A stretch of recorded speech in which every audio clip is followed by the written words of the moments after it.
the post service. And I don't know if y'all have heard about what's happening with the postal service right now. So the Postmaster General confirmed that under a proposed rule,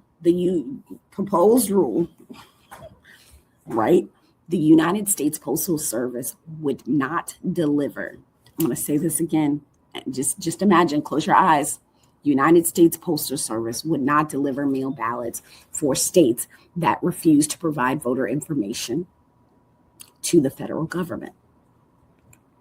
Right? Like, we're not going to deliver your mail-in ballots to you if you don't give the government your voter information. That proposal, it has already been blocked by courts, including a ruling that the United States Postal Service does not have they don't have constitutional authority to administer elections, right? They're just the carriers of the mail. They don't administer elections, or they don't have the right to administer elections or create a binding sort of mailing rules without Congress, right? Congress has to be the one to say what they can or cannot do. Yes, I know. I'm in shock too. I'm looking at the faces yeah.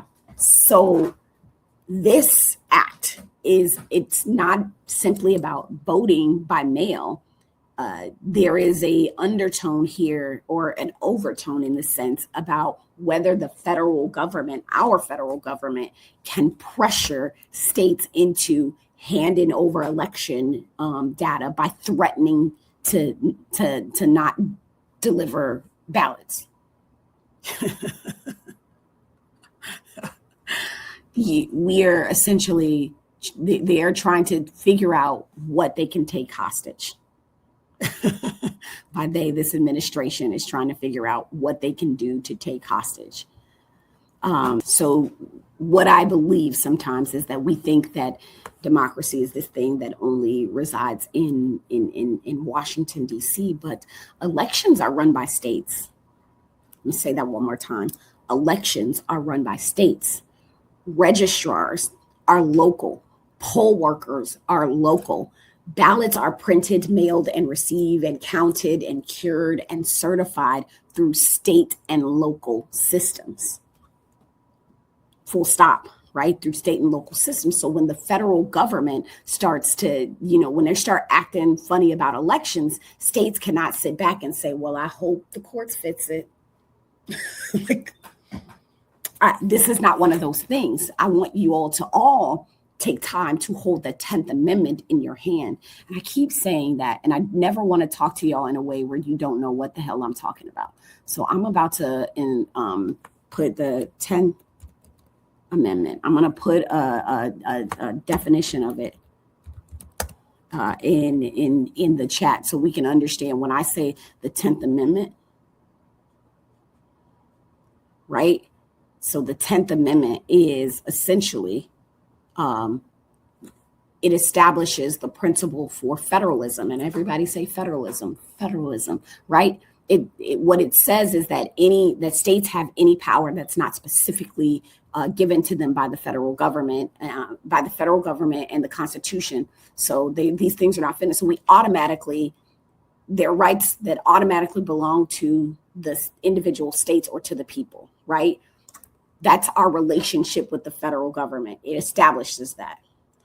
So the federal government has these enumerated sort of, meaning it can only do what the Constitution explicitly allows, as like declaring war or coining money or regulating interstate commerce, right? But states also have powers. States have what are called reserve powers, not enumerated, reserve power. So these are all the day-to-day functions that are not mentioned in the Constitution, like managing public schools, running local police departments, regulating marriage laws, and issuing driver's license, right? That is what I mean by the 10th Amendment. We have those rights as the states, and we need to, and I get that hearing somebody say states' rights can be jarring, but it is altogether fitting and proper that we understand what they are so that we don't cede them.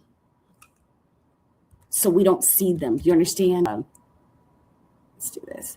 Is that we have powers, and it's really difficult to sort of hold on to that.